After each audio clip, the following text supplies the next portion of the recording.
Já vai começar o debate da noite. Eu sou o Kim, da editora Boitempo. Gostaria de dar boas-vindas a vocês que estão aqui acompanhando presencialmente ou pela transmissão online no Facebook e no YouTube da Carta Capital, para essa mesa de lançamento do livro Caminhos Divergentes, Judaicidade e Crítica do Sionismo, de Judith Butler. Um livro um pouco menos conhecido, de uma área teórica da Judith Butler que, por vezes, não era discutida aqui no Brasil e que a Boitempo publicou agora esse ano, na expectativa de poder fomentar esse debate entre nós com essas belas argumentações que a Judith traz. Esse é um evento, portanto, organizado em parceria pela editora Boitempo, pela Unifesp, que está nos recebendo aqui no Teatro Marcos Lindenberg, e que, enfim, foi muito generosa em ceder toda essa estrutura, nos recebeu muito bem, e pelo Instituto de Cultura Árabe Brasil, ICARAB Brasil. Também é uma atividade com promoção da Carta Capital, que está providenciando essa transmissão online, que espero que esteja tudo bem, já que a gente não conseguiu um auditório que comportasse de última hora as dimensões que esse evento ganhou na última semana, né? Então, contextualizando um pouco, essa atividade tinha sido planejada originalmente em torno do livro e com, enfim, os tristes eventos recentes que em torno da vinda da autora para o Brasil, o próprio evento ganhou uma proporção gigantesca, razão pela qual a gente acabou abrindo inscrições de última hora, mas felizmente conseguimos viabilizar essa transmissão. Lembrando que a Judith Butler está no Brasil também para um seminário que acontece no Sesc Pompeia de 7 a 9 de novembro, chamado Os Fins da Democracia. É uma atividade em parceria entre a Faculdade de Filosofia, Letras e Ciências Humanas da Universidade de São Paulo e a Universidade Berkeley, Califórnia, em que a Judith Butler dá aula. O evento começa, portanto, amanhã e vai até quinta-feira. Queria só repassar com vocês como vai ser a dinâmica.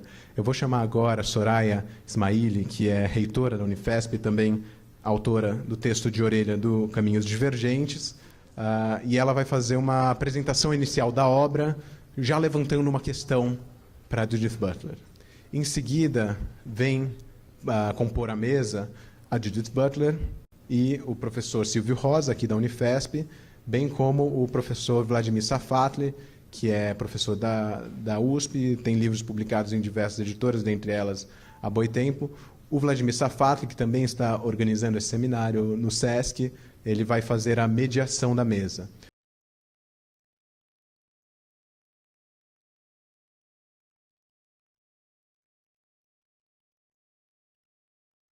Tema do livro recém-publicado no Brasil, Caminhos Divergentes.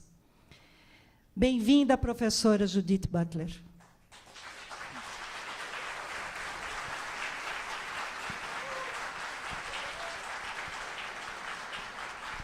Inicialmente, quero falar brevemente sobre a nossa convidada.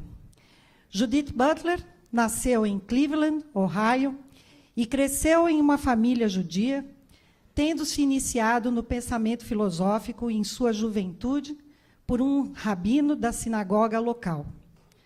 Cursou a Bennington College e depois a prestigiosa Universidade de Yale, nos Estados Unidos. Em 79, recebeu uma bolsa da Fulbright para realizar estudos na Universidade de Heidelberg. Posteriormente, retornou à Universidade de Yale, onde obteve o seu doutorado em 1984.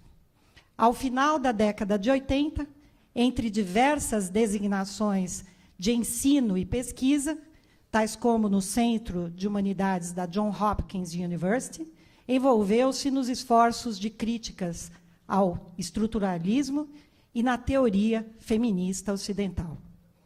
Atualmente, é professora do Departamento de Retórica e Literatura Comparada da Universidade da Califórnia, em Berkeley. Desde 2006, é professora da Cátedra Hannah Arendt de Filosofia da European Graduate School, na Suíça. Entre outras atividades, é muito importante citar estas daqui, que eu vou citar, ela faz muitas coisas, mas nesta data de hoje, citar as atividades dela como membro da organização The Jewish Voice for Peace, como um quadro executivo da Faculty for Israeli and Palestinian Peace, nos Estados Unidos, e do Centro Cultural The Freedom Theater, na Palestina.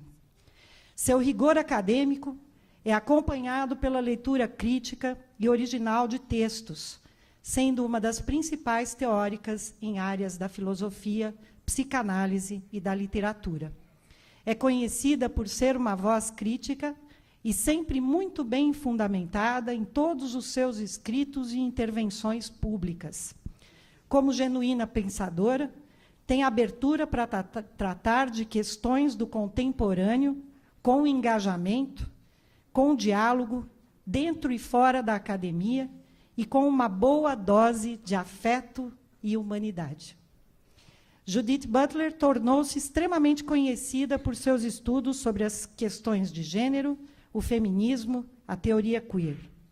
Porém, é também uma voz ativa e engajada nas questões da violência, da injustiça social relativas às guerras, à transfobia, à tortura, à violência policial, o antissemitismo e a discriminação racial de todos os tipos. Tem diversos livros publicados no Brasil, felizmente, onde é particularmente querida e muito amada. Nesta noite, em nossa universidade, teremos a honra de ouvir Judith falar sobre um dos temas mais complexos do contemporâneo, além de muito importante para a nossa humanidade, a necessidade de uma convivência democrática radical entre israelenses e palestinos.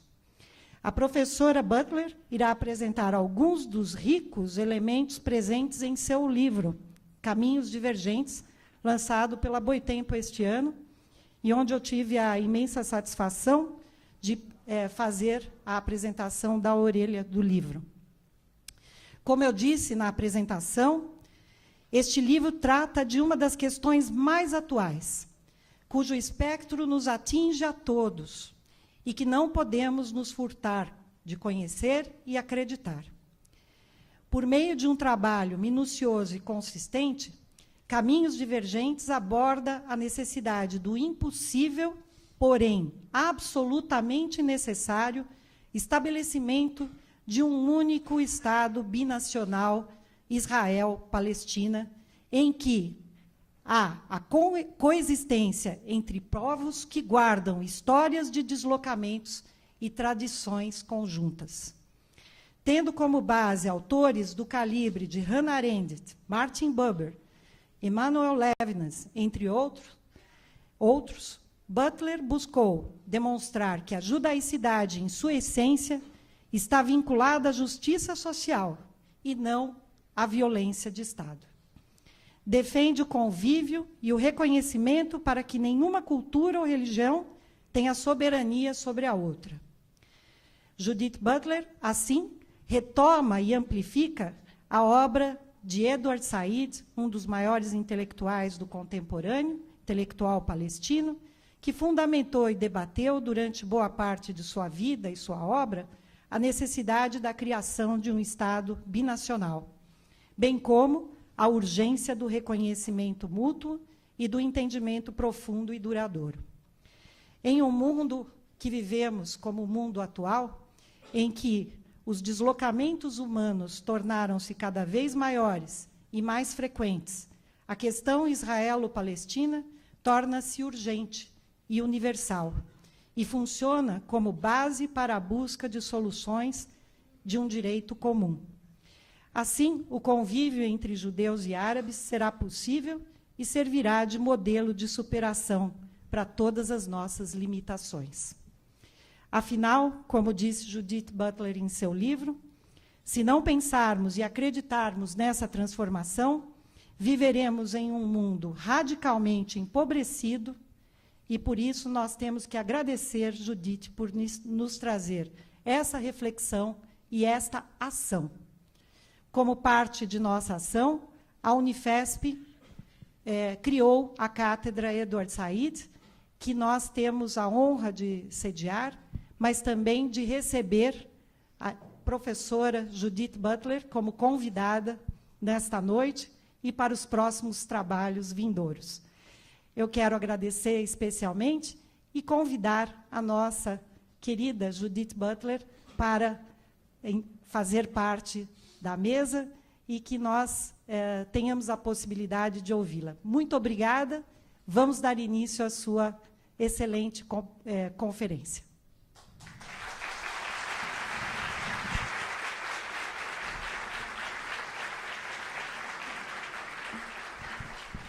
Quero também convidar, já à mesa, o professor Dr. Vladimir Safatli, professor da FEFELESH da USP, e o professor Silvio Rosa, professor da EFELESH da Unifesp.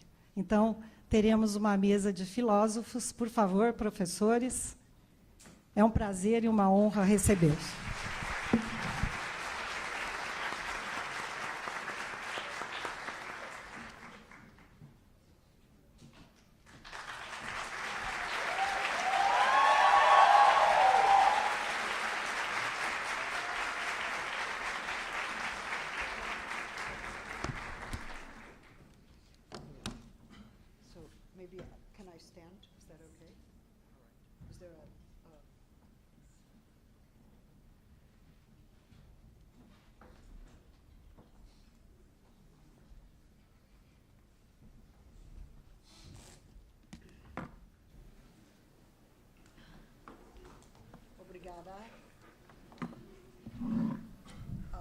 Thank you very much. Can you hear me?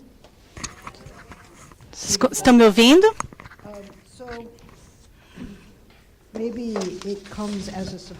Talvez seja uma surpresa, mas eu estou muito feliz de estar aqui essa noite. Eu quero agradecer vocês por me acolherem e confirmando a minha impressão de que o Brasil e São Paulo, em específico, é um lugar muito acolhedor. Eu sinto essa acolhida, e isso é importante. Também é um momento para eu agradecer tantas pessoas que fizeram esta minha visita possível. E esta noite, especificamente, eu quero agradecer a Boitempo pela publicação do meu trabalho. I want to thank Unifesp for hosting me and also Sesc Pompeia. Também o Sesc Pompeia e todo o trabalho organizacional e a segurança que eles implementaram. Eu sei que foi necessário. Vladimir, Soraya, Sérgio, muito obrigada. Eu estou ansiosa por conversar com vocês. Essa pessoa que viaja sob o nome de Judith Butler é, obviamente, eu. Mas há momentos em público quando a pessoa sente a distância entre o que o nome carrega e o que a pessoa traz. Não é sempre a mesma coisa. Mas, neste caso, vocês estão me acolhendo a São Paulo, querendo dizer que vocês estão abertos a ideias e que nós, aqui agora, independente dos nossos nomes, temos uma chance de juntos, pensar juntos, sem censura ou medo.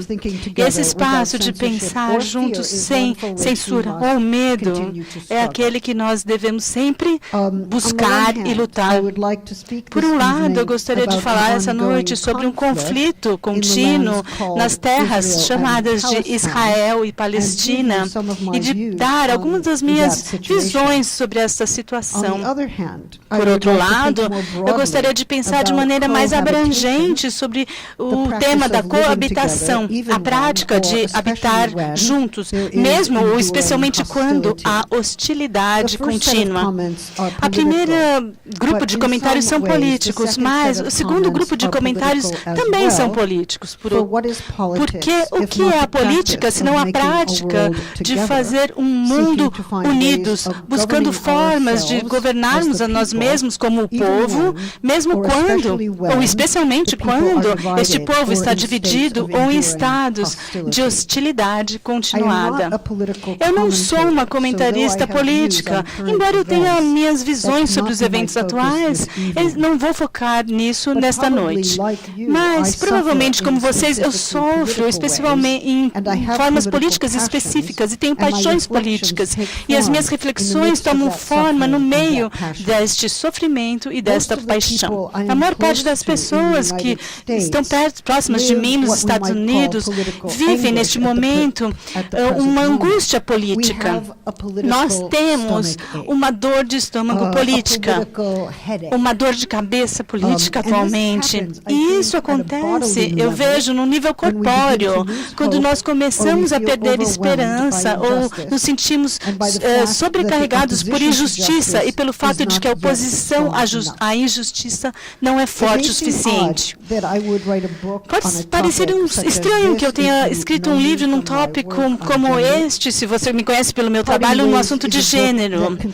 Caminhos Divergentes é um livro que considera como pode ser possível, dentro da tradição judaica, desenvolver uma crítica do Estado de Israel pela dispossessão e subjugação do povo palestino desde a sua fundação em 1948. O livro fala de alguns princípios da ética judaica para sugerir que o Estado de Israel não exemplifica os valores mais elevados que uma pessoa encontra no judaísmo. Ao mesmo tempo, pode-se ler escritores palestinos para pensar com eles sobre a dor do conflito e o futuro da coabitação. Agora, alguns críticos suspeitam imediatamente. Será que não é ser antissemita a criticar o Estado de Israel? Afinal, o Estado de Israel representa o povo judeu. Ou o Estado de Israel é um Estado judeu. Talvez é mais importante saber que muitos judeus que afirmam sua judaicidade não dão apoio ao Estado de Israel e não consideram que este Estado os represente. Na verdade, o motivo da crítica é que o Estado de Israel deveria ser um Estado democrático, tratando todos os cidadãos igualmente, independente de sua religião e etnicidade. Deveria ser um Estado que dissolve a dominação colonial do povo palestino em Gaza e na Cisjordânia. E deveria ser um Estado que faz reparações honestas pelas dispossessões de perto de 900 mil palestinos em 1948 e, ao longo dos anos, se tornaram 5 milhões nos anos de intervenção.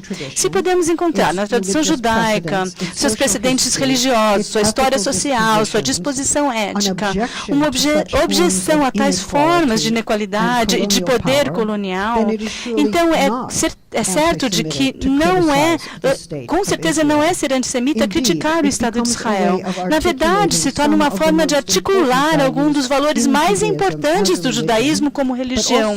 E também na judaicidade, compreendida tanto como práticas culturais sedimentadas e disposições éticas.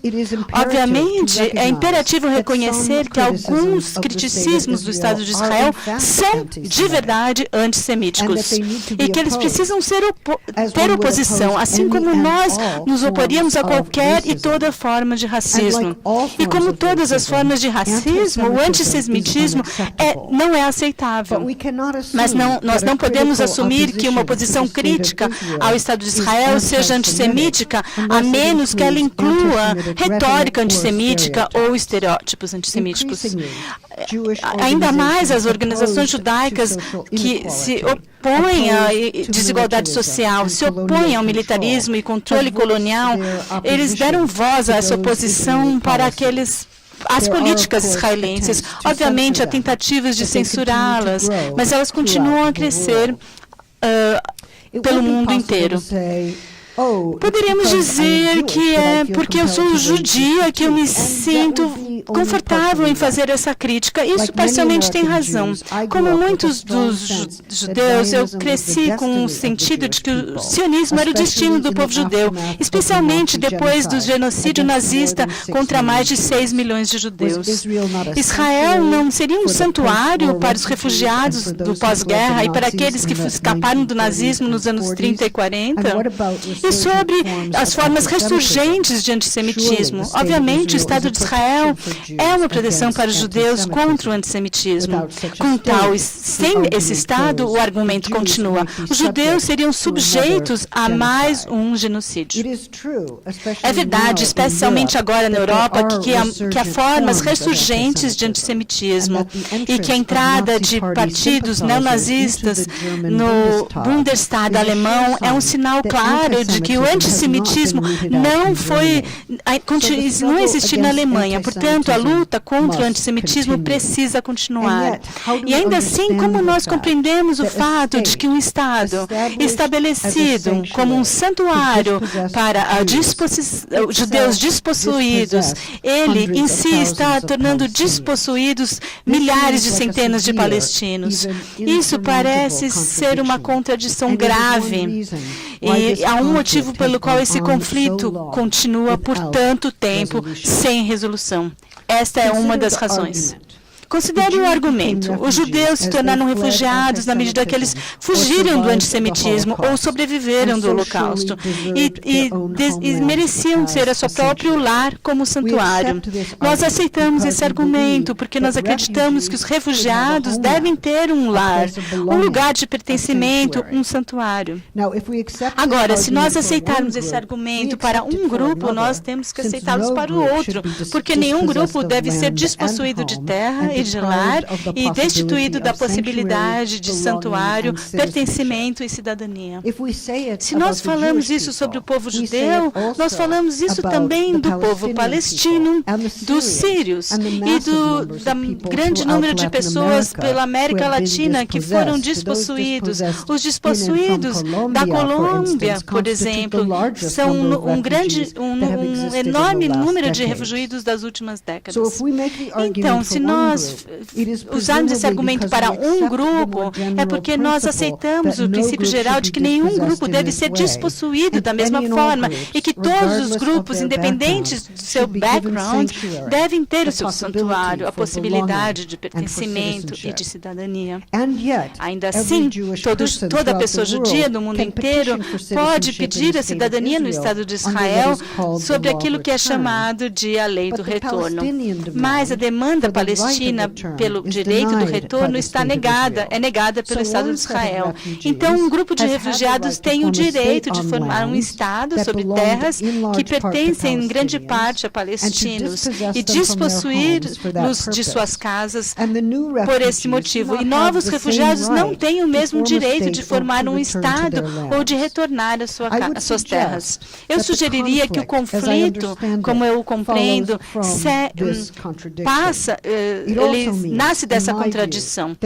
Também significa que apenas quando uma política para refugiados consistente seja estabelecida para essa região, nós vamos começar a ver a possibilidade da coabitação, formas de morar juntos como iguais, que então se seguiria a dissolução do poder colonial e a abertura de cidadania e pertencimento duplo.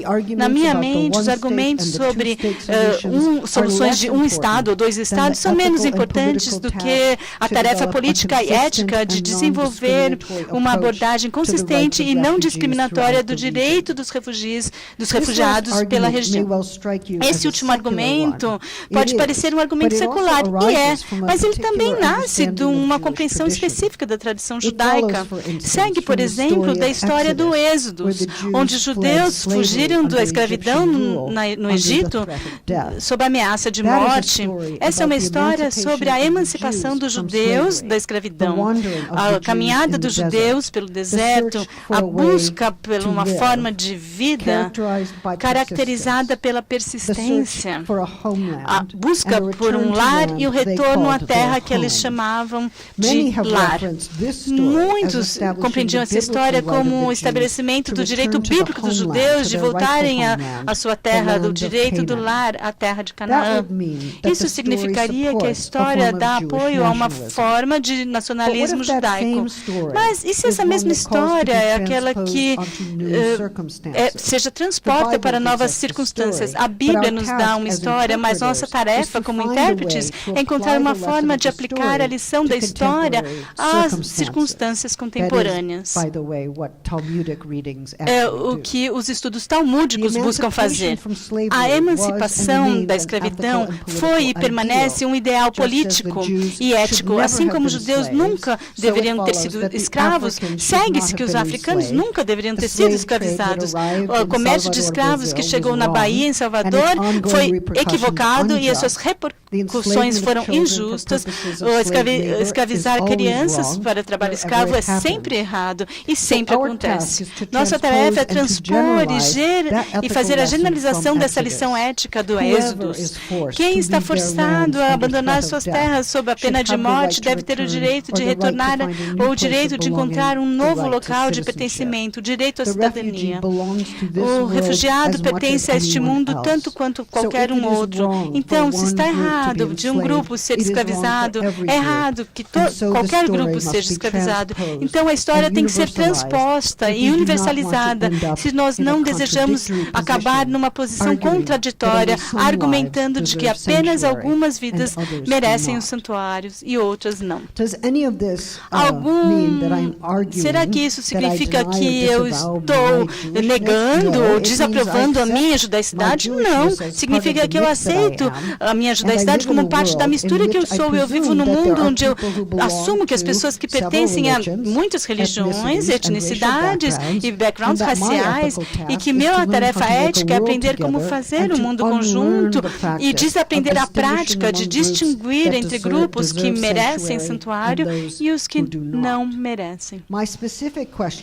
Minha pergunta específica, então, é se há uma relação ética para todas as pessoas que não são judeus e que estão articulados dentro da tradição judaica. Nós podemos fazer a mesma pergunta para qualquer religião. Onde na cristianidade encontramos provas da obrigação em relação aos não cristãos? Uma pessoa que não imediatamente resulta na conversão ou na condenação.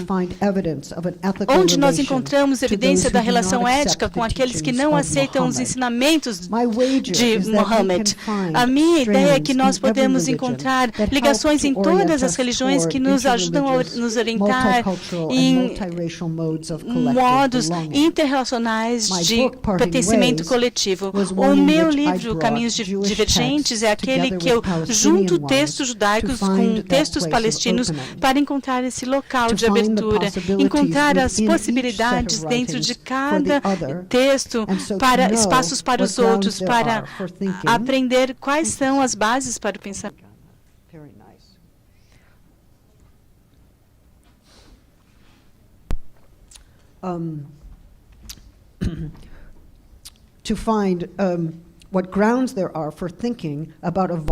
Para entender qual a possibilidade de pensar em uma forma viável de coabitação para todos os que vivem em Israel e na Palestina, eu uso ambos os termos, Israel e Palestina, somente porque essas terras com frequência são chamadas de modo diferente pelas pessoas que moram ali ou foram expropriadas de suas terras.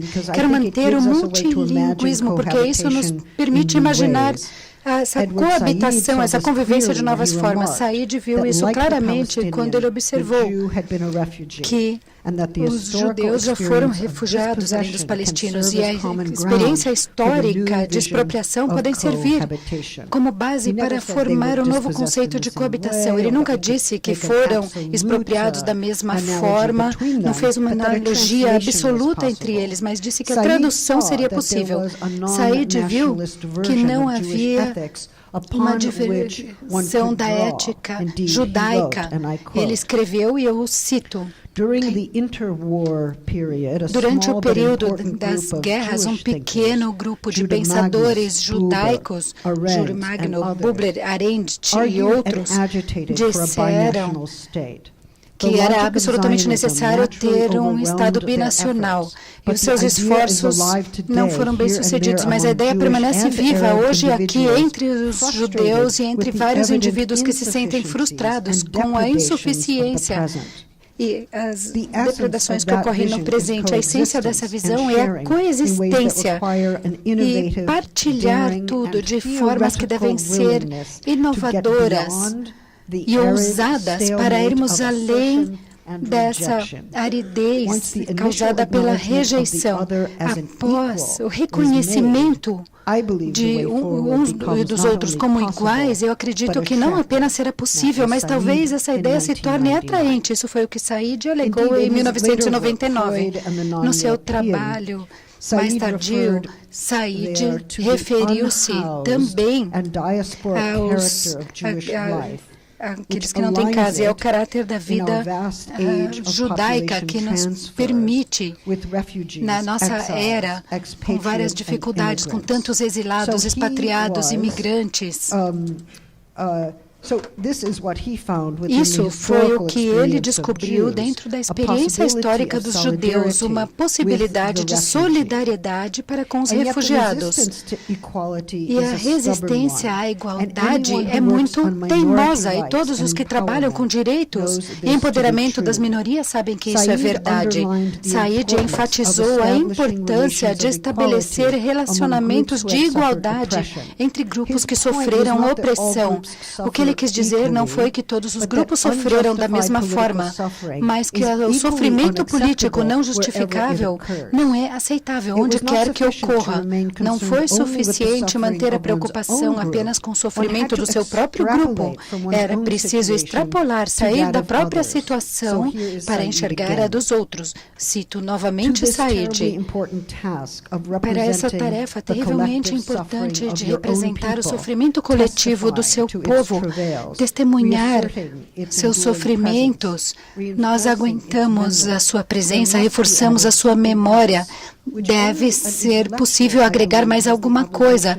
Não só os intelectuais têm a obrigação de preencher isso. Para os intelectuais, a tarefa, eu acredito, é exclusivamente universalizar a crise para dar um escopo humano maior ao que uma nação, a um povo específico sofreu, para agregar essa experiência ao sofrimento de outros. A minha hipótese é que o que Said espera dessa ideia de universalização está próximo daquilo que eu descrevi como a prática de transposição e generalização ao ler esta história. Para Said, essa é a prática de associar, não apenas identificar a experiência e o sofrimento dos outros também.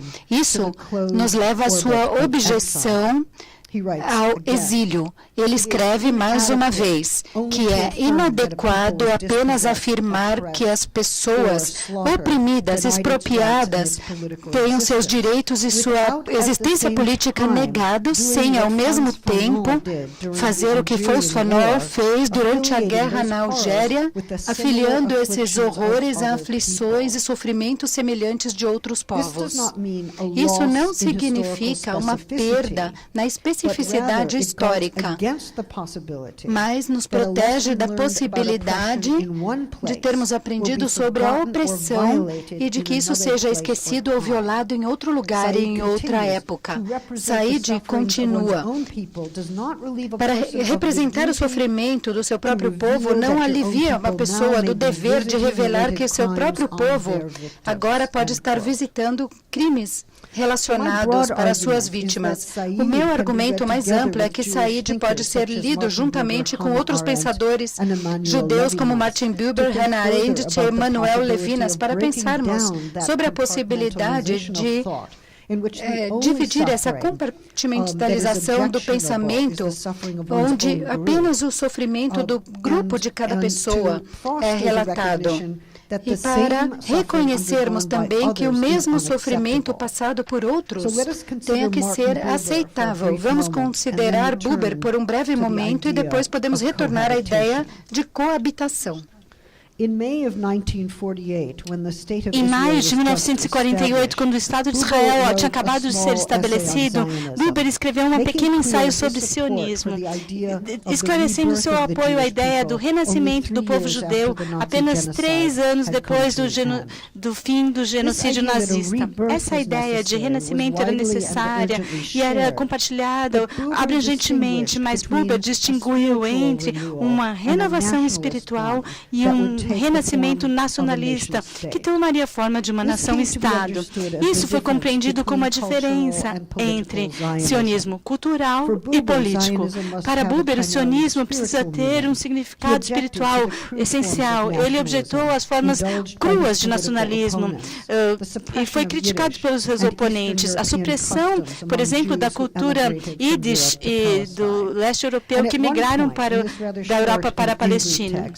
Ele escreveu um texto muito bravo. Ele diz que o Ben-Gurion e os seus seguidores começaram a estabelecer um Estado. Ele escreve, essa lenda não é hoje isenta de habitantes, como ela também não era naquela época em que a nossa nação caminhou pelo deserto. Mas hoje nós não devemos entrar nessa terra como conquistadores. Hoje nós não somos obrigados a conquistar a terra, porque a nossa essência vai ficar em perigo e a nossa vida também a partir da população que está nessa terra, se referindo aos palestinos. Hoje nós podemos entrar numa aliança com os habitantes para desenvolver a terra juntos e criar dela um caminho para o Oriente Próximo, um pacto entre duas nações independentes com direitos iguais, cada uma sua própria mestra, sua própria sociedade e cultura, unidas num empreendimento de desenvolver uma terra comum, um lar, uma gestão federal de assuntos compartilhados. Eu não concordo com todas as visões de Buber aqui, mas eu quero apontar que Buber estava pelo menos oferecendo uma alternativa à declaração da fundação que fundou o Estado de Israel, baseado na soberania judaica. A normalização da visão do sionismo que ele se opõe apenas diz que o povo judeu não aceita a importância de 2 povos, judeus e palestinos, que já habitam nessa terra. Ele diz que, devido à declaração do Estado de Israel, que levou Ben-Gurion ao poder, assegura o princípio da soberania às custas da coabitação. E Buber acha que isto é injusto. Você não pode ter soberania política às custas de outras pessoas que vivem ali. Você precisa reconciliar soberania e coabitação, ou então privilegiar a coabitação sobre a soberania.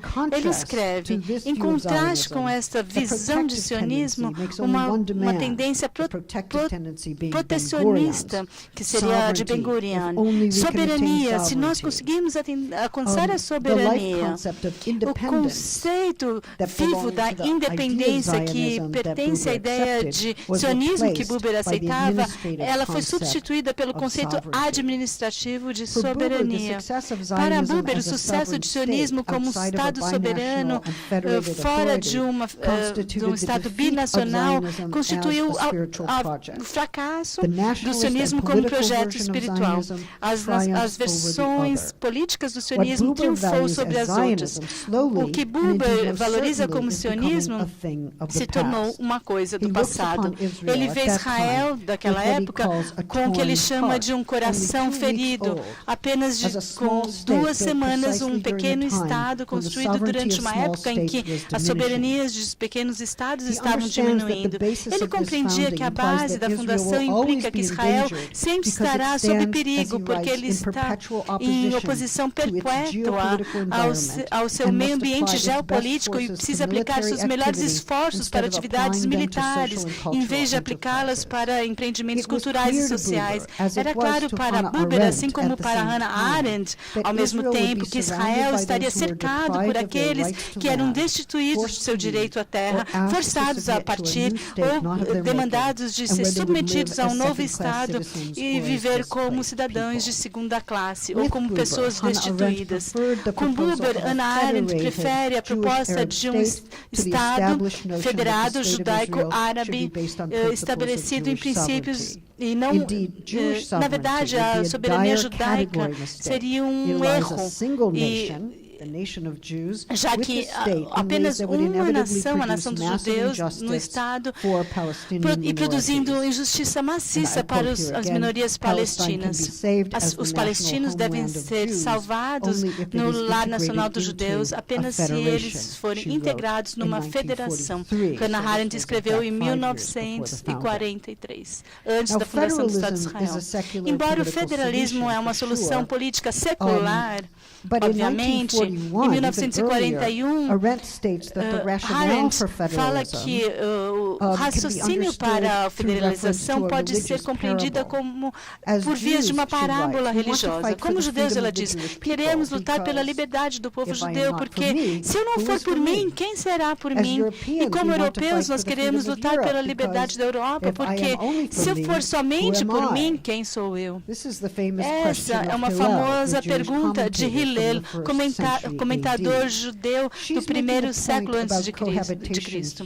Ela está falando aqui sobre a coabitação, já que todo mundo demarca seu próprio Estado, então envolve uma relação contínua com o Estado do vizinho. Nós precisamos ser por nós, mas se nós formos somente por nós mesmos, o que nós nos tornamos? Arendt, então, fala desse fracasso ético como função da soberania política. Na verdade, a crítica da soberania política é muito ferrenha. Em Sionismo Reconsiderado, ela fala a absurda ideia de estabelecer um Estado judaico na esfera de interesse dos superpoderes. Ela diz da ilusão de nacionalidade. Apenas tolos podem ditar uma política que confia num poder imperial distante dos Estados Unidos para proteção, enquanto aliena os seus próprios vizinhos. Ela está bastante ansiosa para encontrar formas de Israel e Palestina sobreviver. E ela diz que as fundações propostas para o Estado resultarão numa ruína. Arendt diz, se a comunidade judaica obtida no próximo futuro com o apoio dos judeus americanos proclamam contra o desejo dos árabes e sem o apoio dos povos mediterrâneos, não apenas apoio financeiro, mas apoio político será necessário por um longo tempo. E talvez será muito problemático para os judeus neste país, sem nenhum poder para dirigir os destinos políticos do Oriente Próximo. Em 1948, depois da ONU ter sancionado o Estado de Israel, Arendt fez a seguinte previsão.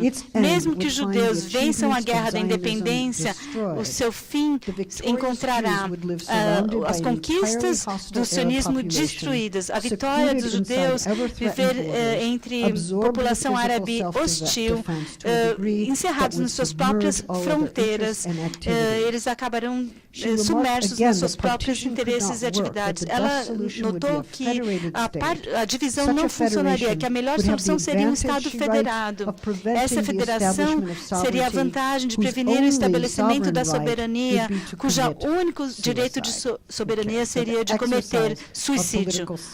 Ou seja, o exercício da soberania política por um grupo de pessoas, entre muitos outros grupos de pessoas, esse grupo será, então, o único direito de suicídio. Para Buber e Arendt, soberania política está conectada com guerra e destruição, incluindo autodestruição. Para Buber, em 1948, o fato de haver duas populações naquela terra significa que só uma forma de política que garante a igualdade para ambas as populações, todos os povos, é legítimo, para que os direitos de um povo seja necessariamente ligado à necessidade e aos direitos dos outros. Isso significa que eles devem pensar em uma forma de coabitação em que os meus direitos só são imaginados intermináveis se vocês partilharem os mesmos direitos. A minha história de sofrimento facilita a minha compreensão do sofrimento dos outros, sem perder a especificidade da minha história. Como essa ideia de coabitação toma forma como um projeto político? Eu estou sugerindo que Said, Buber e Arendt, todos abordaram a ideia federal da soberania política, que pode ser desconstitucional, que seria baseada na capacidade ética de preservar e universalizar a história do sofrimento e a demanda por justiça.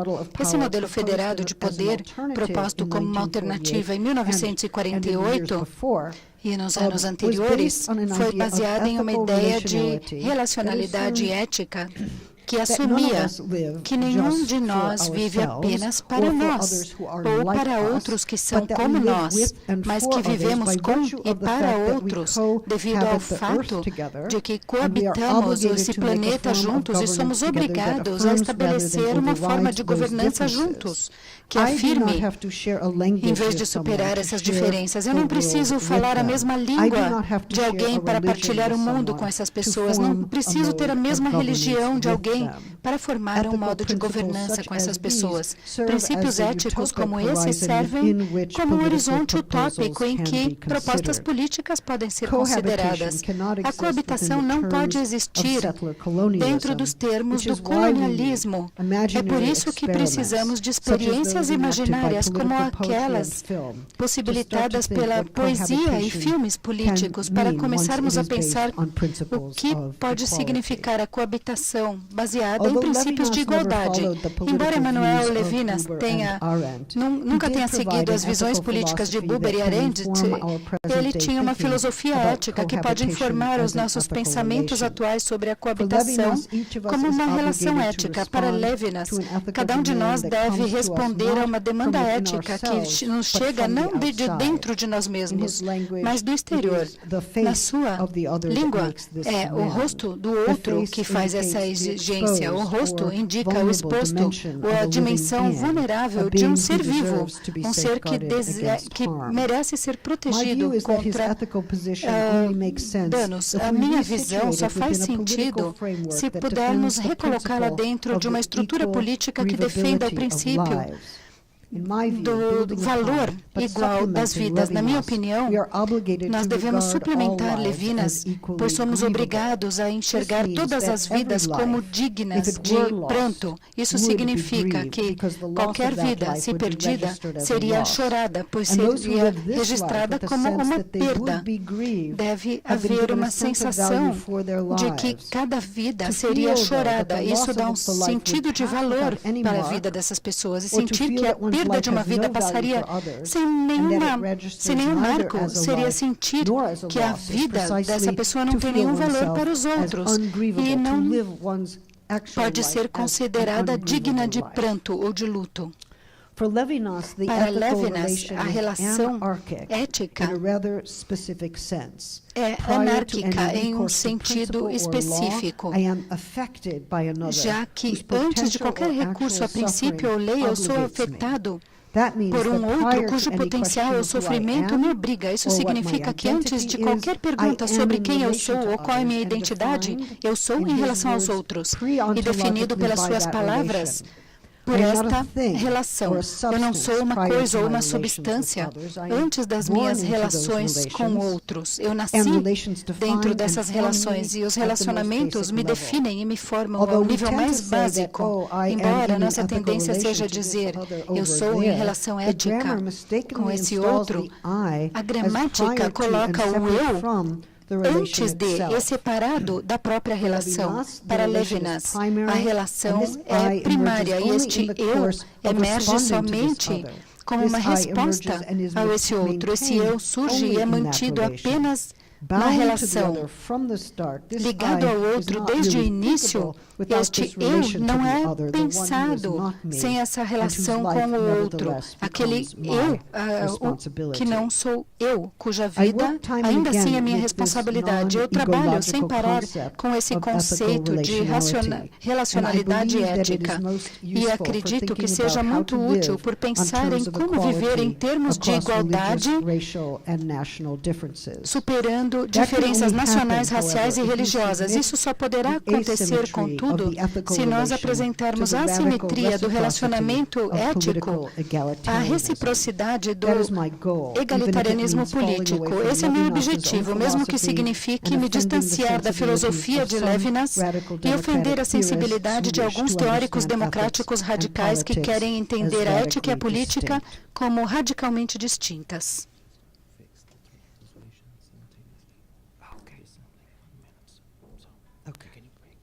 Okay, I'm going to take a nice little glass of water.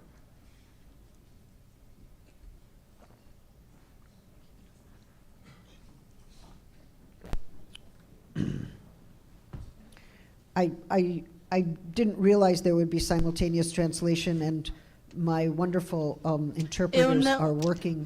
Eu não sabia que ia ter tradução simultânea. Minhas colegas estão trabalhando com um texto que não está totalmente legível. Peço desculpas por isso. Okay. Well, all right, I'm going to move to the top of page 15, Vou passar para o topo da página 15, que ajudará a tornar a vida das intérpretes melhor, mais fácil.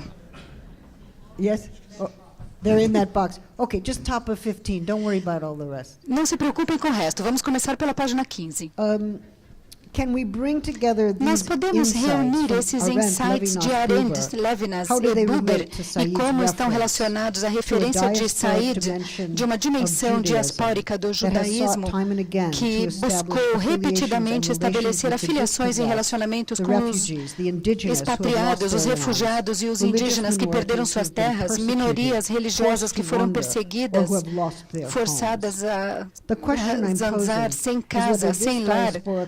A pergunta que estou fazendo é se o entendimento diaspórico do caráter totalmente inaceitável de toda a perseguição pode levar ao pensamento de uma nova forma política para Israel e a Palestina. Conforme eu mencionei, concretamente, isso requeria desenvolver uma abordagem nova e consistente relativa aos direitos dos refugiados, a lei do retorno que assegura os direitos de santuário para todos os judeus, definida de formas legais específicas em Israel, contradiz a política de expulsão que produziu mais de 5 milhões de palestinos sem terra, sem lar.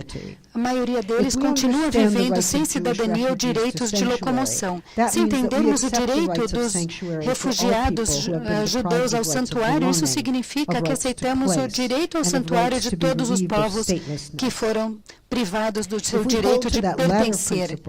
Se nos atermos a esse princípio e concordarmos que deve ser universalizado, segue-se que os refugiados palestinos também têm o direito de retorno. Isso significa o direito de retornar às áreas das quais foram forçados a fugir, o direito a um Estado onde possam ter direitos de cidadania completos ou direitos de não ter o status de refugiado onde quer que estejam vivendo. Isso quer dizer que não faz sentido desenvolver uma política consistente para refugiados que honre os direitos dos refugiados, incluindo os direitos dos judeus palestinos, e pode ser estendido a todos os povos, inclusive os sírios e os que vivem na América Latina sem Estado. O desenvolvimento de tal política certamente desafiaria a política antidemocrática de manter a maioria demográfica para os judeus em Israel e Palestina. Isso poderia ter outras implicações. É preciso estabelecer um sistema de igualdade sem discriminação, dando a cidadania a todos, acabando com a expropriação e outros tipos de política colonial. Eu diria, então, que eu não quero romper com a tradição judaica fazendo essas alegações, mas eu enxergo as tradições que devem se manter vivas criativas e se adaptarem a novas circunstâncias. Às vezes, uma doutrina antiga pode se tornar vibrante novamente quando entra em contato com uma nova situação histórica. Benjamin pensou nisso. Um texto deve romper as condições de produção e encontrar nova vida em novas situações históricas. Foi em contato com outra língua que animou os messiânicos nessa nova língua, sugerindo que a língua do primeiro texto e a língua da tradução deveriam, idealmente, ser alteradas dentro desse processo. Para Benjamin, um texto antigo se torna vivo novamente quando entra em contato com as circunstâncias linguísticas que não poderiam ser antecipadas. Uma forma de compreensão ou comunicabilidade é estabelecida por esse encontro que ele chama de tradução. Será que algo semelhante pode acontecer quando, trabalhando de forma comparativa, nós reunimos as perspectivas dos judeus e palestinos para encontrar afinidades contra o background da oposição? A forma de ética que baseia essa visão política não requer sentimentos de amor ou aspirações de unidade e harmonia. Pode ser difícil viver com aqueles que tememos, manter uma obrigação para aqueles com quem se partilha uma história de violência e hostilidade.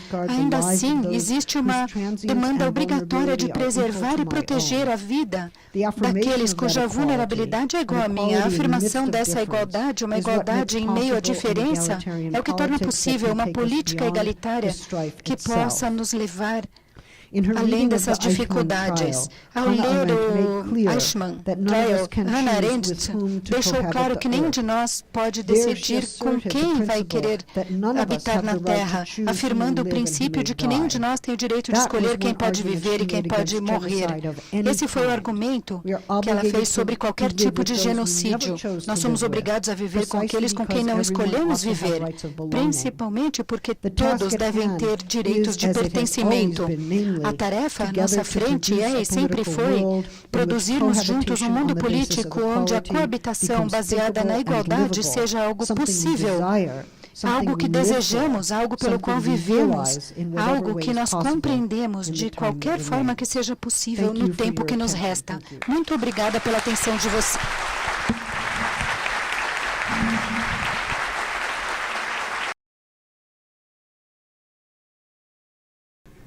That was not the lecture on gender that was supposed to be canceled. Não era uma palestra sobre gênero que deveria ter sido cancelada.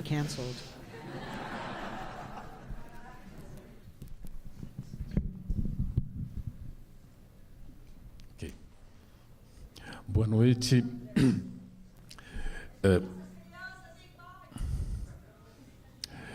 Bem.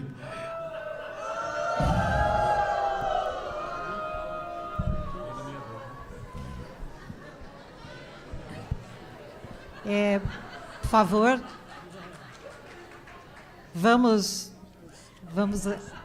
agora nós vamos ouvir o professor Silvio Rosa, que vai fazer a sua intervenção como debatedor. Por favor, professor Silvio. Bem, boa noite. Eu gostaria de falar um pouco mais a sério. Nós temos assuntos sérios a discutir hoje. Eu quero começar agradecendo o convite para compor esta mesa, uma mesa que, na companhia da Judith, da professora Soraya, do professor Vladimir, toma posição por uma convivência democrática radical. Como o tempo não pode ser longo demais, e como eu terei de ser um tanto esquemático, eu procurei, no entanto, afinar o meu esquema ao núcleo do livro. Esse núcleo, a meu ver, pode ser encontrado no 4º capítulo, intitulado Lampejos, Flashing Up. Página 103, podem conferir, da edição brasileira, onde se lê o seguinte: não é possível ser judeu sem o não-judeu. E só é possível ser ético ao afastar-se da judaicidade como um quadro exclusivo da ética. Sendo este o núcleo, sendo este o cerne, havendo muitas maneiras diferentes de entender essa implicação mútua entre judeu e não judeu, vale a pena lembrar que importa, antes de mais nada, entender a judaicidade como constitutiva de um problema. Não, portanto, como uma substância, não, portanto, como uma natureza, mas a judaicidade como uma categoria necessária e suficientemente instável para comparecer como um elemento da teoria crítica. Dito isto, eu gostaria de destacar, de colocar em relevo e de discernir 3 momentos textuais que, por seu turno, se tornam visíveis e se tornam pensáveis graças a 3 lampejos. Feitas estas distinções que são preliminares e que funcionam como em pivô, talvez seja o caso de formular uma questão. Certamente não com vistas a obter uma resposta definitiva e acabada, mas na expectativa de que ela seja uma abertura para o que poderia significar. E para nós, hoje, a possibilidade de colocarmos na ordem do dia algo consoante ao livro e que eu vou abreviar nestes termos: o pensamento das tradições críticas comparadas. O primeiro lampejo é o da rememoração, que se faz presente. Ele, esse lampejo, torna visível o sofrimento que foi apagado pelo contínuo da história. Ele dá a pensar o sofrimento que persiste. Ele aproxima despossessões singulares e sinaliza para um tipo muito peculiar de intervenção intelectual. O segundo lampejo é o que diz respeito à justiça. Ele torna visível a desigualdade que foi objeto de apagamento local. E só admite falar em termos de igualdade, nós ouvimos ainda há pouco a Judith, só admite falar em termos de igualdade se forem estabelecidas as condições políticas da igualdade. O terceiro lampejo, por fim, concerne, por seu turno, ao apagamento de referências espaciais. Ele propõe uma ampliação do espaço-tempo, que, no entanto, vai do aqui e do ali. Ele chega ao agora, àquilo que vale como uma temporalidade convergente e que está, como ela diz, happening now, acontecendo agora. Estas, justamente, as últimas palavras do livro. Assim, na luta contra a amnésia política e no contexto da memória traumática, a intervenção de ressonâncias benjaminianas significa uma interrupção das narrativas progressistas da redenção sionista, agarrando a chama da rememoração que se faz presente no engajamento intelectual e se traduz em passagens de chance emancipatória para aposta emancipatória. Assim também, pivoteando, no apelo à coabitação, o juízo político e a responsabilidade política, a de Hannah Arendt, conduzem a refletir sobre uma coabitação guiada pela memória e pelo apelo à justiça que surge da despossessão, do exílio e da contenção forçada, não só para dois povos. Assim também, pivoteando pela terceira vez, e para pensar o presente, destaca-se uma dupla tarefa proveniente de Primo Levi. A tarefa de recusar o revisionismo, a tarefa de fazer jus ao próprio esquecimento, tanto para a produção estética como para a sobrevivência. Pivoteiam, pois, anamnese pública, conclamação à coabitação plural, tarefas que ensinam a dizer não e aprimoramentos de um estilo de indagação situada entre passados no plural, às vezes remotos, às vezes subterrâneos, às vezes recentes, e um porvir iminente. Emerge, daí, no coração de uma impossibilidade, a possibilidade de interpelar o futuro. Para dar uma ideia dessas recusas e estranhas possibilidades, seria relevante dar voz ao poeta palestino Mohammad Darwish, na sua recusa do imediatismo político, ao sustentar a tensão entre o dentro e o fora, nos passos que o levam não somente de sua cidade natal, a Moscou, ao Cairo, a Beirute, a Tunis, a Paris, a Ramallah, mas também que o levam a conceber a poesia como a residência de sua terra.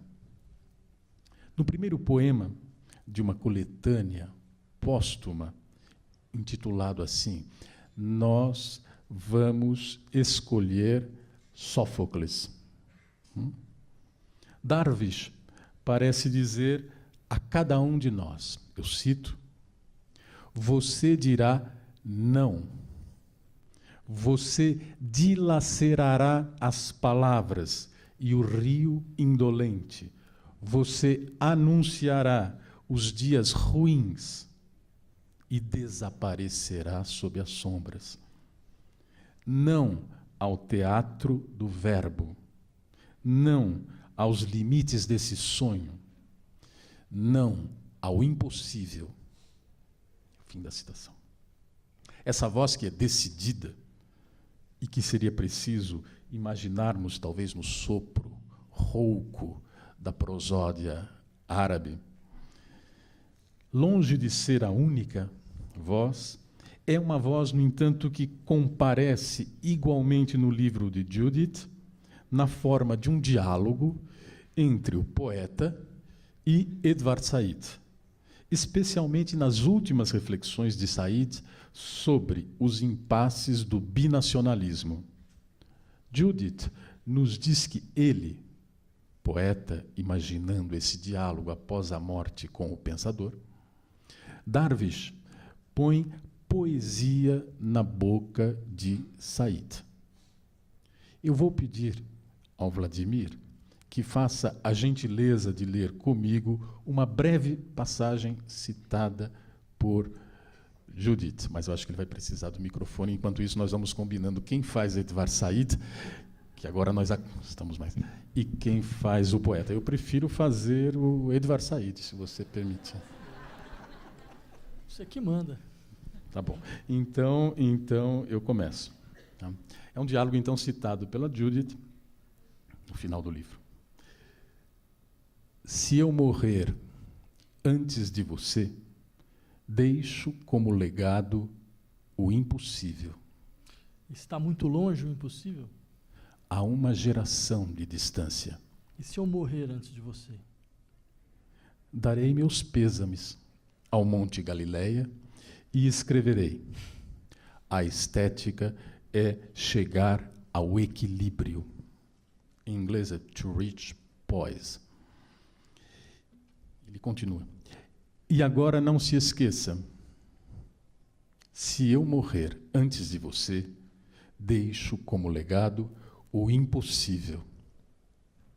Desse modo, o bom encontro entre a prática estética e a prática política faz com que a ficção ou a ficcionalidade intervenha, admitindo-se que, nas palavras do poeta, a estética nada mais é que a presença do real na forma. Então, para resumir essa contextualização, antes de passar a minha questão, eu diria: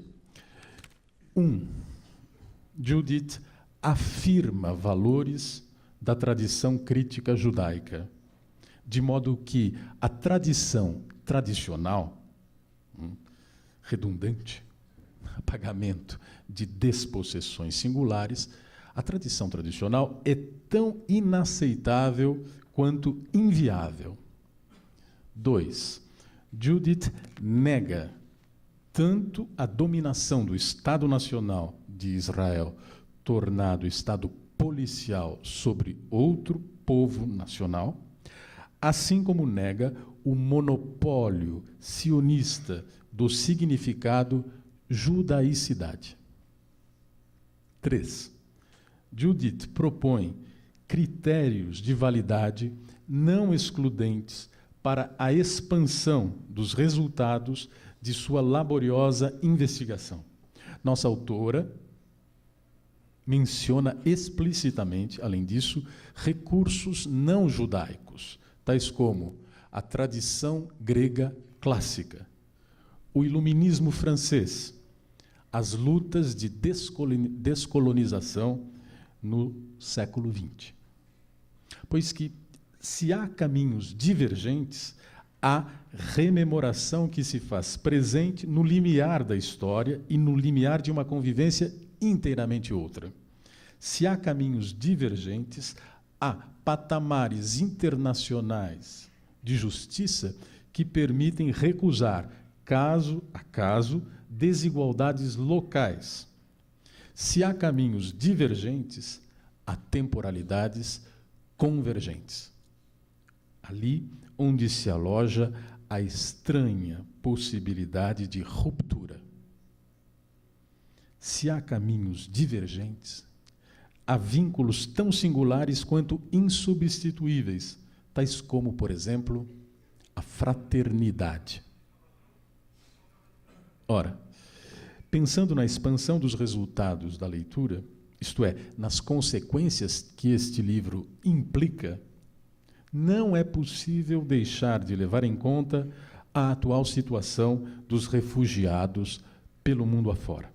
Segundo o Alto Comissariado das Nações Unidas para os Refugiados, atingiu-se o número de 65.300.000 refugiados no ano passado. Será que essa situação não implica um trabalho coletivo que negue o monopólio das significações nacionalistas excludentes, trabalho coletivo que pense as tradições críticas internas aos povos nacionais, com ou sem Estado?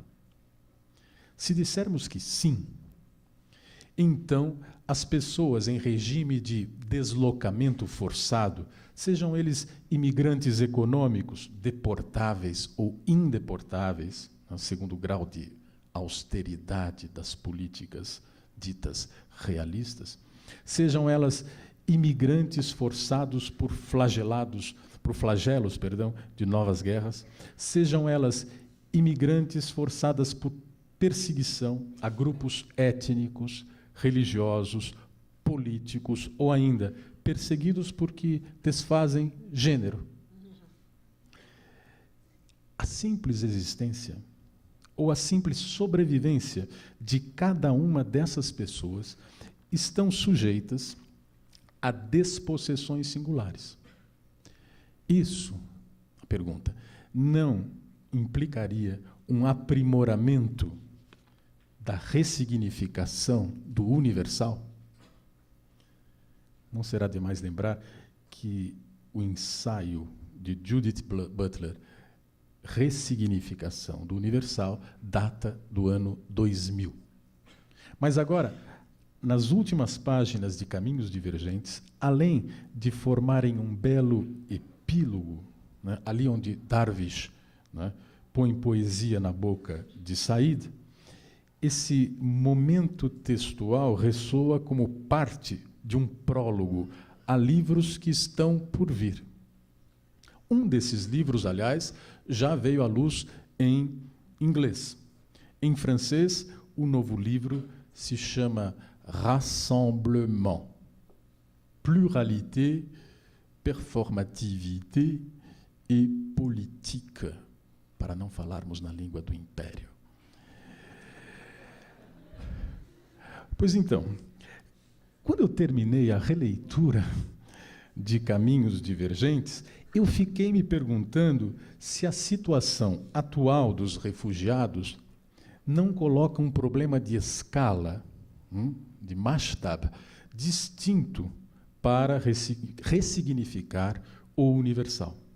Problema de uma falsa universalidade na ordem da arcaica acumulação de capital por despossessão, e, não menos importante, uma questão que é pós-hegeliana, das normas imanentes de cada despossessão singular.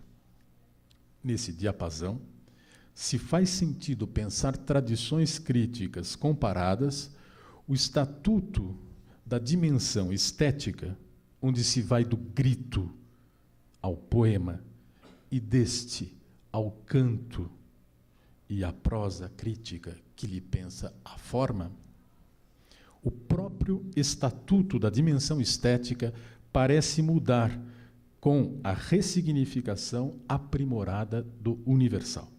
Muda também, este é meu último ponto, o próprio clamor, o clamor de Antígona.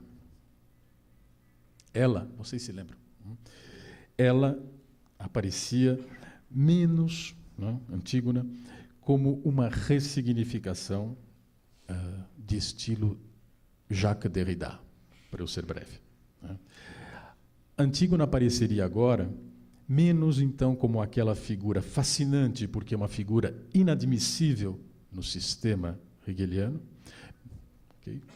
Menos como uma figura conceitual da fenomenologia do espírito, e mais como uma figura extraordinária que toma forma literária subterrânea à formação ético-política contemporânea.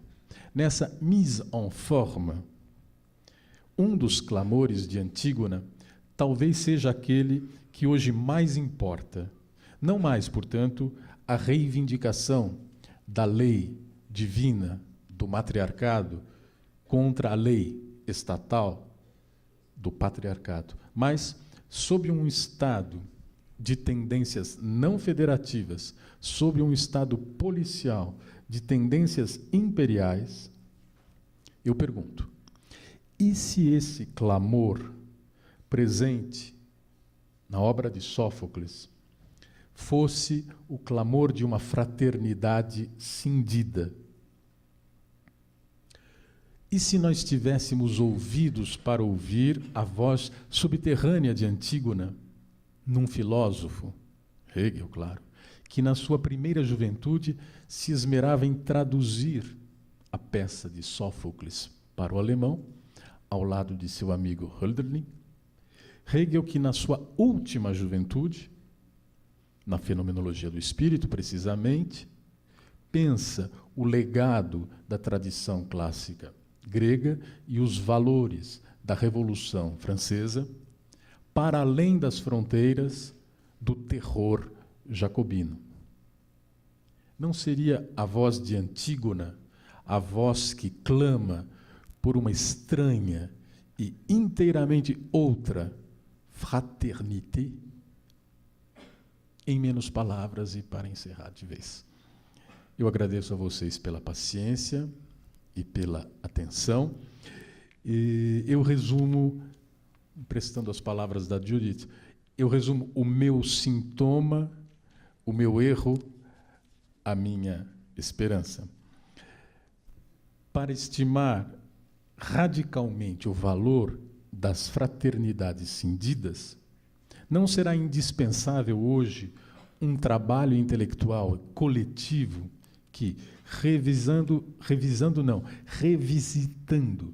os temas e os problemas de tradições críticas locais, pense, não menos coletivamente, uma ressignificação do universal. Eu agradeço a vocês de novo. Obrigado.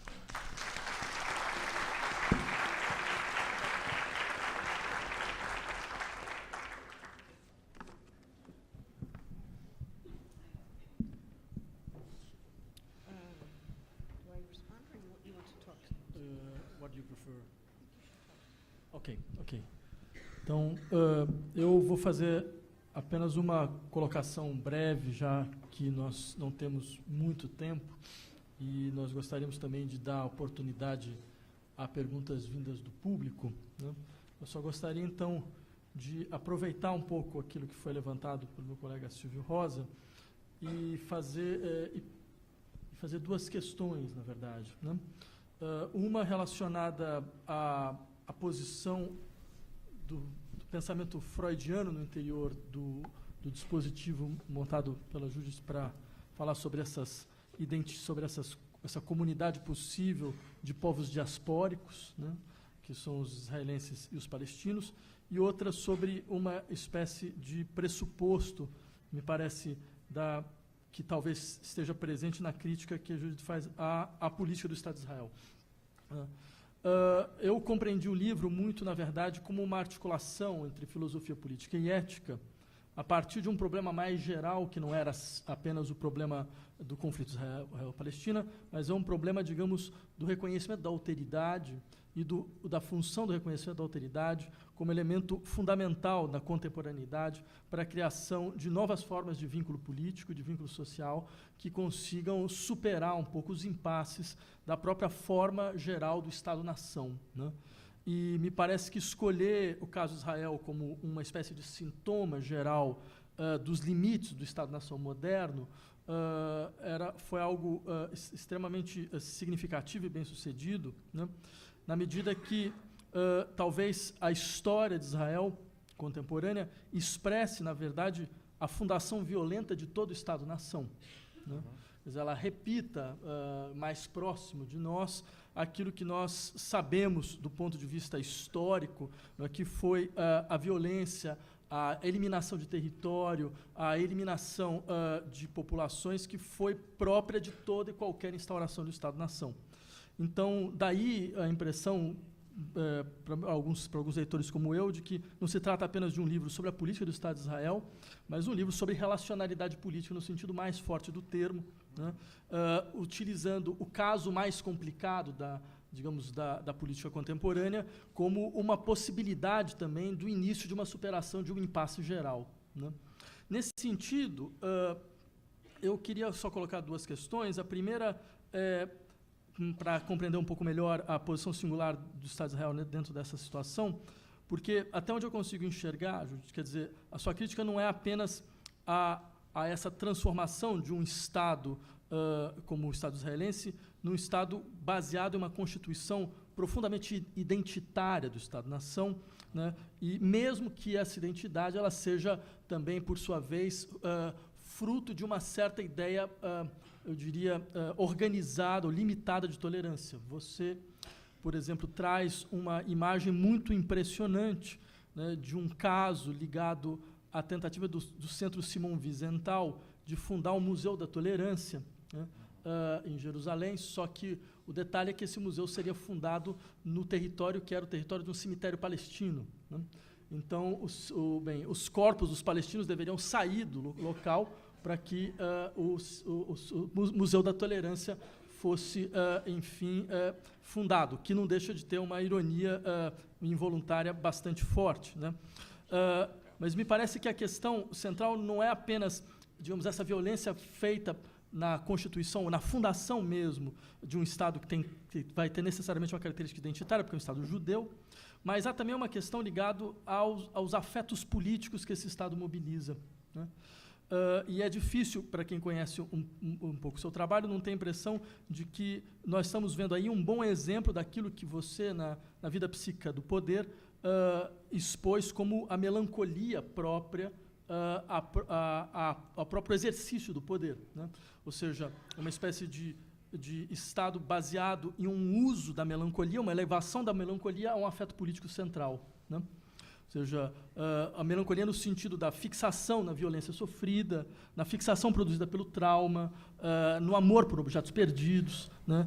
E como isso, de uma certa maneira, corrói, de uma forma muito evidente, toda a possibilidade mesma da constituição de uma universalidade verdadeira, como o Silvio levantou, baseado em uma certa ideia de não só coabitação, mas uma ideia possível de um reconhecimento de si, né, na alteridade vinda de um outro, né? Então, a minha primeira questão seria se essa é de fato uma interpretação possível. Bem, qual, no seu ponto de vista, como é possível, do ponto de vista da estrutura dos afetos políticos, bloquear este uso da melancolia, né?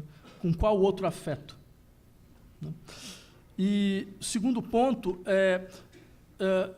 vendo digamos assim, a estratégia do texto, me parece que fica muito evidente quando você trabalha o problema da judaicidade, quer dizer, o uso estratégico da judaicidade como uma forma de insistir que, mesmo no interior da tradição sobre a constituição de nós mesmos, nós podemos encontrar aquilo que é o chamado à compreensão de que há uma coabitação necessária, né? Só que, para isso, é muito interessante como você descarta alguns filósofos como Martin Buber e Levinas, que não teriam levado, digamos, até o ponto necessário, porque tentaram não tratar de maneira direta de toda a dificuldade que o problema palestino colocava para o pensamento judeu, e o Eduardo Said ganha uma importância muito evidente dentro da sua estratégia.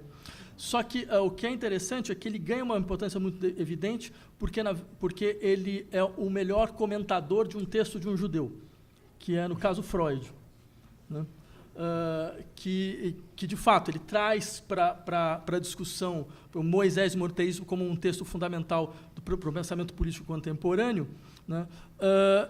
E aí há duas questões que me parecem interessantes, porque há dois níveis do problema na maneira com que o Freud aparece no texto do Said, né? A primeira é, de fato, Moisés era um egípcio, então não era um judeu, e mesmo Jeová não era um deus judeu, era um deus midianita. Então, tem um pouco a ideia de que a procura pela origem, ela acaba sendo a desconstituição do originário, né? E fazendo com que, então, a relação a si se revele imediatamente como uma relação ao outro, né? Só que há um outro ponto, e aí que eu queria entender um pouco melhor como a sua posição, porque há também um outro ponto dentro da leitura do Freud, que é Moisés foi assassinado, né? E há dois Moisés, né? Há um Moisés inicialmente assassinado, que era aquele que trazia uma religião impossível de constituir vínculos identificatórios, porque era uma religião sem imagem, era uma religião sem rituais, era um Deus impronunciável. E há um segundo Moisés, que seria um medianita, que traz, então, que de uma certa maneira ocupa esse lugar, permitindo que uma identificação seja feita e que uma constituição de um certo povo seja possível, né? Só que aí minha segunda pergunta seria explorar essa segunda vertente do problema, né, do assassinato do Moisés, né, não nos permitiria, por exemplo, pensar uma soberania política a partir de uma ideia incapaz de fundar um povo, né? Porque, se esse for o caso, eu me pergunto se falar em coabitação ainda não dá um pouco a impressão de que nós estamos a falar da possibilidade de dois povos coabitarem, né?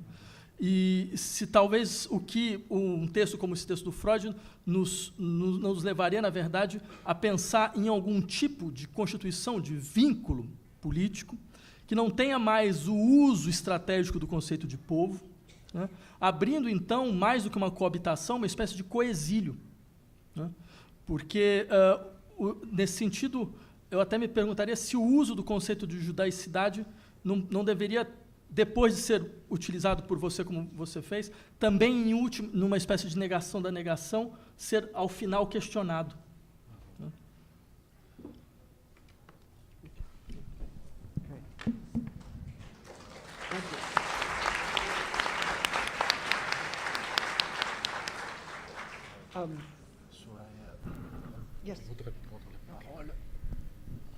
Enquanto a professora Judith Butler responde, nós lembramos que algumas pessoas estão recolhendo as perguntas para que elas venham até a mesa e o professor Vladimir Safatli irá fazer uma compilação, né? Ele vai compilar as perguntas para apresentá-las.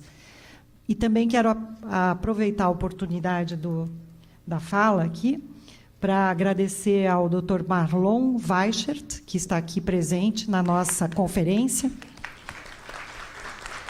Muito obrigada, Dr. Marlon, que é procurador federal do Estado de São Paulo, no Estado de São Paulo, e que nos deu toda a cobertura e que nos ajudou muito nesta... ele que é um defensor dos direitos humanos, um procurador que defende os direitos humanos e que recentemente estava, inclusive, na conferência em Oxford, onde fomos apresentar trabalhos sobre os desaparecidos do Estado brasileiro, né, dos mortos e desaparecidos do Estado brasileiro. E o Dr. Marlon imediatamente se apresentou e se colocou à disposição para garantir toda a segurança na chegada da Judith Butler e também no decorrer da sua estada aqui. Muito obrigada, Dr. Marlon. Judith? Okay. Well, first of all, thank you both for your very engaged and important responses. I very much appreciate your giving your thoughtfulness to some of my work. Thank you. Let me say this first.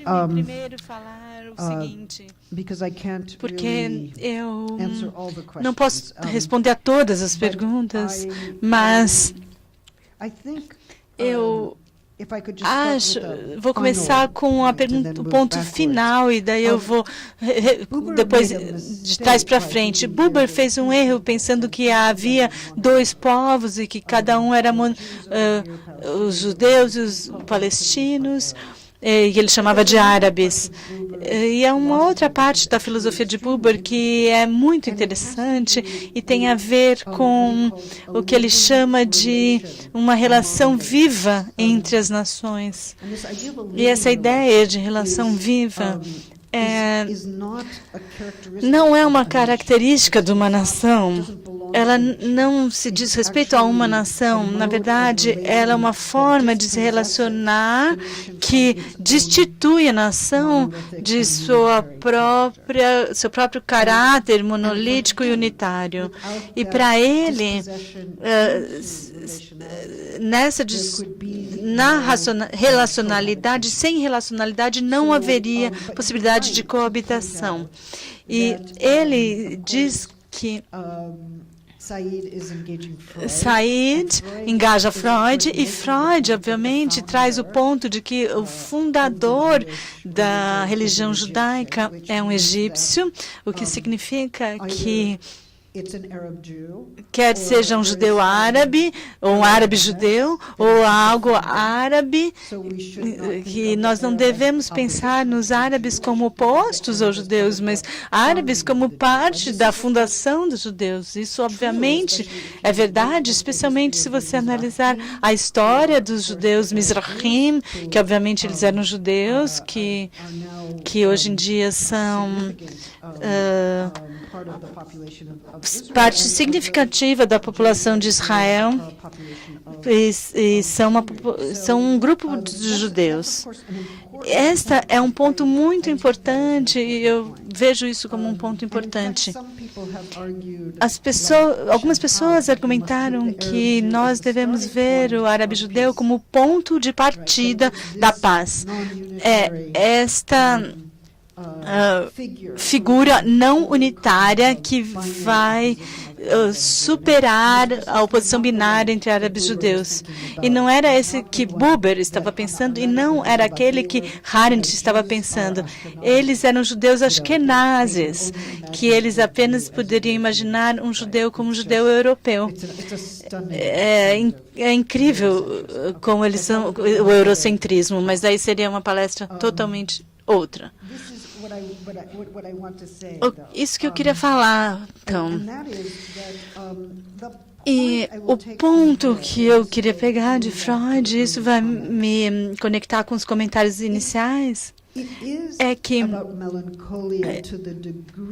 diz respeito à melancolia até o ponto em que a fundação do Estado produz uma destruição enorme e a destruição é sistematicamente continua. E mesmo que o Estado está tentando mapear os vilarejos que foram destruídos em 1948, e eles têm que entrar na extensão da história para descobrir os arquivos. Então, é uma história que foi perdida e que foi também negada. Quer dizer, não houve perda, houve apenas esse nascimento, essa fundação, sem nenhuma perda. E esse esforço de recuperar os traços da Nakba realmente significam que existe uma possibilidade de lamuriar, de luto, está vindo à tona. Quer dizer, passamos de uma negação sistemática, que é um estado corrente de melancolia, para um estado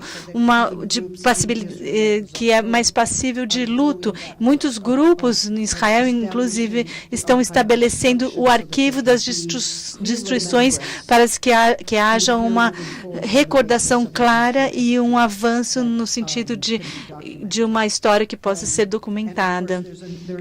E, obviamente, há muitos arquivos na Palestina também e um esforço grande de preservá-los. E o que eu pegaria de Freud, então, seria a importância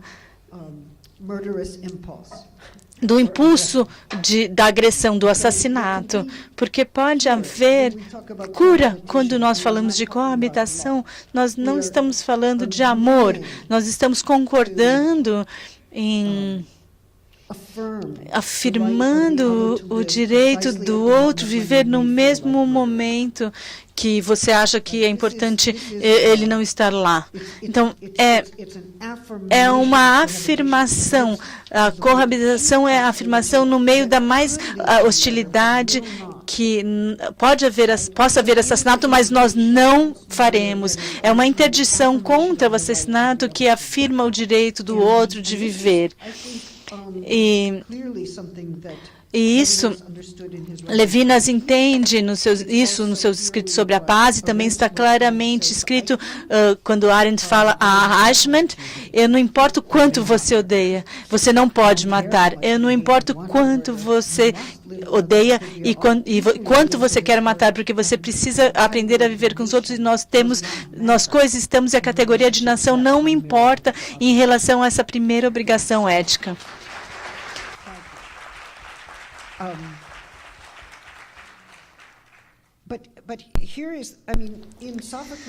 Em Sófocles, obviamente, esses dois irmãos que vão para a guerra e a morte do irmão. E uma morte é lamentada e a outra não é. Existe uma sorte dividida, é verdade. E nós também temos uma sororidade dividida, né? Uma sororidade dividida, porque você gosta, bateu palma porque eu falo francês ou porque você gostou do comentário sobre a sororidade? Porque Antígona já tinha rejeitado a solidariedade de Ismene, e Ismene falou, eu vou fazer isso com você, e Antígona falou, não, eu vou fazer sozinha. Então ela se torna um indivíduo heróico, e ela recusa a solidariedade feminista que ela poderia ter da irmã dela, e essa é uma perda trágica. E eu acho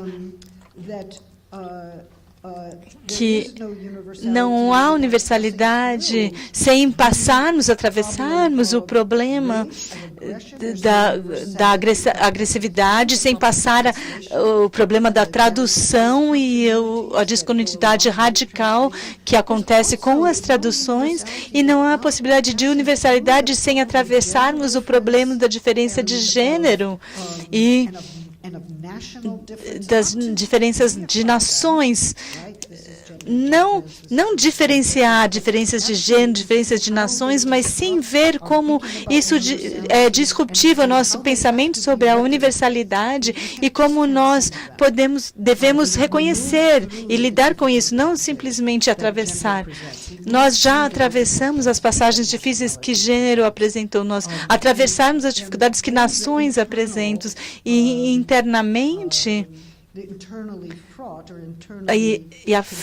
e o conflito, a fraude interna, o caráter conflitivo de todas as características. Alguém tenta levar uma bandeira da categoria de mulheres, imediatamente uma mulher fala, isso não é uma categoria. Ou alguém tenta levantar a bandeira do homem e daí falam, não, você está excluindo muitas coisas. Então, sempre que há uma positividade, aparece uma exclusão, um desafio. Então, tem esse conflito interno como parte de sua constituição. E é por isso, quando nós pensamos sobre a judaicidade, nós não podemos fazer que judaicidade é uma coisa, judaicidade é isso, substancial, podemos definir, podemos conhecer. Na verdade, é uma questão contínua. Se falamos sobre o pensamento crítico judaico, como você propõe, eu quero agradecê-lo por essa formulação, é uma questão da judaicidade. O problema que a judaicidade nos coloca no momento em que nós pensamos na paz e na violência. A questão de como ler um texto bíblico e adaptá-lo à circunstância contemporânea é o problema que emerge, e eu acho que é também verdade de uma maneira diferente para outras categorias sociológicas que são tidas como dadas. Dessa forma, eu não sou identitária, embora eu seria tola em dizer que eu não venho com a minha formação identitária no meu ser, mas o ponto aqui é compreender a forma como a alteridade é parte da constituição do judeu ou da identidade, ou seja, disruptivo desde o princípio. E também como uma obrigação ética que eu devo sair, me mover para fora da minha identidade. Eu preciso colocar minha identidade no background para poder ter um relacionamento com o outro que não presume que o meu sofrimento é maior, que nenhum sofrimento vai ser tão grande quanto o meu, e dessa forma me torno incapaz de passar pelo trabalho difícil de transpor de um sofrimento para o outro para me tornar justa. E aí que entra a justiça. Nós não podemos ser justos se nós não transpormos o que nós aprendemos com o nosso próprio sofrimento no sofrimento do outro.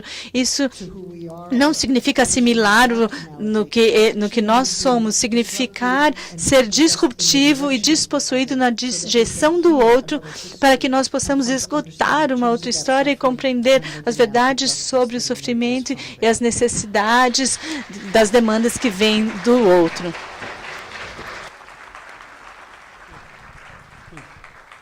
Eu vou só então fazer pelo menos 3 questões. I will just put 3 questions. Yes, my Portuguese is becoming very good. Oh, great. A primeira é possível transportar conceitos como corpo-abjeto e performatividade para suas leituras através do conflito entre Israel e Palestina e também as crises humanitárias dos refugiados? A segunda você inicia sua fala dizendo sobre o que o nome carrega e o que a pessoa traz. É o caso de ressignificar os nomes, universalidade, democracia, etc., ou se perguntar sobre a possibilidade de posições universalistas sem nome. E uma mais... é aparente que o povo judeu deu a volta por cima de ser um povo escravizado, massacrado para uma potência política e econômica mundial. A que se deve os esforços bem-sucedidos dos judeus em relação a outros povos que também sofreram as mesmas investidas genocidas? Trocando em miúdos, o que outros povos podem aprender com o povo judeu para saírem das garras da opressão sem precisarem, contudo, oprimir outros povos? Me refiro especificamente ao genocídio do povo negro. Bem, tem várias outras, mas acho que senão vai ficar muita coisa, né? Okay.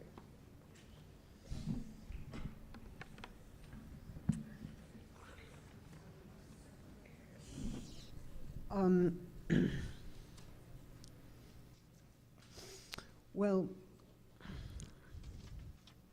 let me say that performativity is still a very important part of my ainda é uma work. parte If we extremamente think importante about do meu trabalho. the kinds Se of nós pensarmos demonstrations sobre o or tipo networks de that demonstrações refugees ou redes are currently onde os engaged in, refugiados atualmente estão they very often engajados, they act com in concert, frequência they eles produce agem em demonstrations conjunto, eles that organizam are manifestações, demonstrações that are illegitimate de que são ilegítimos dentro da estrutura legal em que operam, estão em detenção, não têm direito de se reunir, não têm direitos de se expressar. Contudo, exercitam esses direitos, se reúnem e exercitam o direito de se reunirem, o direito de se exprimirem. Estão envolvidos em redes improvisadas. Todos esses são atos de performatividade que ressignificam as formas políticas de empoderamento em condições de desempoderamento. E acredito que às vezes sejam erros se compreendermos os refugiados como simplesmente passivos, submissos, vitimizados, porque então não estaremos entendendo as formas de resistência em que estão ativamente envolvidos, engajados, e é preciso vermos como estão tentando exercitar a liberdade de se locomoverem, mesmo que não recebam nenhum poder legal de fazê-lo. Então, se olharmos, por exemplo, na Alemanha existe um grupo que é contra os refugiados que publica um panfleto em 7 línguas. Eles não têm o direito de fazer isso, estão exercitando esse direito. Esse é um ato performativo em que eles exercitam o direito. Esse seria um exemplo. Mas temos um outro exemplo. Para mim, desde o início, a performatividade esteve ligada à prática da ressignificação. E eu suponho que parte daquilo que eu estou fazendo é compreender o que é ressignificar a obrigação ética do judeu em uma situação contemporânea. Como nós entendemos o que é ser judeu? Como entendemos essa maneira de pensar à luz das circunstâncias contemporâneas e principalmente da situação no Oriente Médio. Suponho que eu estou envolvida em uma ressignificação performativa da judaicidade. Se vocês concordarem com isso, seria muito interessante termos mobilizações sem nomes. As pessoas têm muito afeto, muito carinho pelo seu nome. Eu estou tentando me destacar do meu nome específico e São Paulo está me ajudando a me destacar do meu nome. Mas a parte do nome próprio, que deve nos dar alguma singularidade, o nome de quem você é, a quem você pertence, quer seja religião, nacionalidade, as pessoas investem no desejo de pertencer, o desejo de pertencimento. Investem na nação. Como vamos pensar, por exemplo, na Catalunha agora. Nós podemos dizer que somos contra o nacionalismo, ok? Esse nacionalismo é igual a todos os outros nacionalismos? Talvez sim, talvez a lógica seja a mesma. Algumas pessoas dizem que não, não é o mesmo. Porque é a expressão do desejo de pertencimento e desejo de independência que é levado ao nome, à bandeira. Esses são fatores significativos que absorvem parte desse investimento. É muito difícil separar as pessoas disso. Contudo, eu acredito que nós precisamos de algumas práticas de desidentificação para não estarmos muito fechados dentro de nós mesmos e nos tornarmos muito identitários. Eu acho que isso seria um problema e eu acredito muito nesse ponto. Vladimir e eu concordamos com isso. E acredito que não exista... Não, eu devo ser cuidadosa. Eu não acredito que nós possamos generalizar o povo judeu como tendo um caráter específico. Eu não acredito que o povo brasileiro tenha um caráter específico. Não acredito que os cristãos tenham um caráter específico. Não acredito no caráter nacional e nem no caráter religioso. Eu acredito que uma heterogeneidade opera sob o nome dos judeus e, sem dúvida, também sob o nome de brasileiros. Sem dúvida, vocês encontrarão muitas pessoas discutindo a respeito disso. Mas eu acredito que ainda existe o antissemitismo. Não podemos dizer que os judeus todos estão empoderados agora, que eles são todos banqueiros. Esse é um clichê antissemita antigo, a ideia de que eles dirigem a economia. Isso acontecia em 1890, em 1910, em 1930. Foi uma das crenças que deixou o fascismo crescer. Não vamos tomar esse caminho. Isso é simplesmente uma falsidade, é uma mentira que é circulada por aí. Os nazistas estão crescendo na Alemanha, na Áustria, na Polônia nesse momento. Existe o antissemitismo agora. Eu não acredito que seja necessariamente antissemita criticar o Estado de Israel, como vocês sabem. Mas eu acredito que nós não devemos ser malucos e pensar que não existe antissemitismo. O racismo também está crescendo, geralmente, principalmente o racismo nos estados, povos sendo expelidos de alguns países. Há racismo aqui no Brasil também.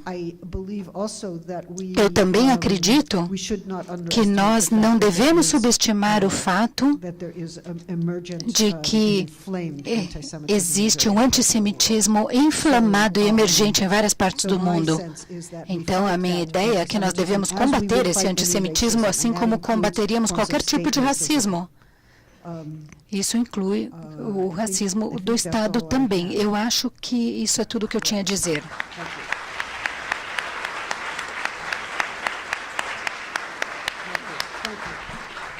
Ok, então, muito obrigado pela presença de todos vocês. A gente então encerra essas atividades agora. Só pediria um tempo, porque a gente vai sair inicialmente para evitar maiores problemas. E então, aí todos podem sair. Okay, thank you.